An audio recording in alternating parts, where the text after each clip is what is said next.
దశాబ్దాల నుంచి తొడిసం వంశీయులు పుష్యమాసం పౌర్ణమి రోజున సాంప్రదాయంగా కామదేవుని మహాపూజ నిర్వహించడం ఆనవాయితీ. ఆదివాసీల్లో తొడిసం వంశీయులు ఆరాధ్య దైవం కందేవుని కొలువై ఉన్న నాగకన్నుల్ శుక్రవారం అర్ధరాత్రి కందేవుని జాతర ప్రారంభమైంది. కందేవుని మహాపూజ నిర్వహించి మొక్కులు చెల్లించుకున్నారు. 15 రోజుల పాటు కందేవుని సన్నిధిలో జాతర జరుగుతోంది. దశాబ్దాల నుంచి తొడిసం వంశీయులు పుష్యమాసం పౌర్ణమి రోజు సంస్కృతి సాంప్రదాయంగా కందేవుని మహాపూజ నిర్వహిస్తూ వస్తున్నారు.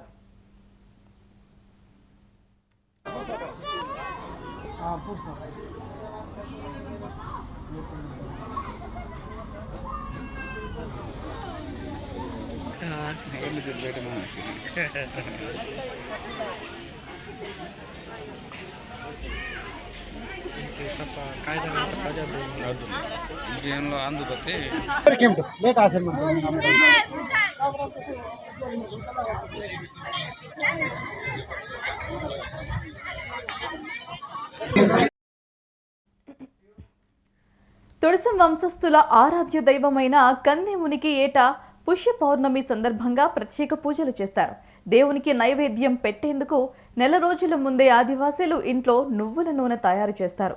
అలా తయారు చేసిన నూనెను దేవునికి నైవేద్యంగా సమర్పించేందుకు తీసుకువస్తారు. అలా ప్రతి ఇంటి నుంచి తీసుకువచ్చిన నువ్వుల నూనెను తొడిసం వంశీయులకి చెందిన ఆడపడుచు తాగి మొక్కు తీర్చుకోవడం ఆనవాయితీగా వస్తోంది. తెలంగాణ ప్రాంతం నుంచే కాకుండా మహారాష్ట్ర, ఛత్తీస్గఢ్ నుంచి తరలి వస్తారు తొడిసం వంశస్థులు. శనివారం ఉదయం నుంచి కందేవునికి ప్రత్యేక పూజలు ప్రారంభిస్తారు. ఆదిలాబాద్ జిల్లా ఖానాపూర్ గ్రామానికి చెందిన తొడిసం వంశస్థుల ఆడపడుచు స్పురం సక్రుబాయ్ 2 కిలోల నువ్వుల నూనె తాగి మొక్కులు తీర్చుకుంది.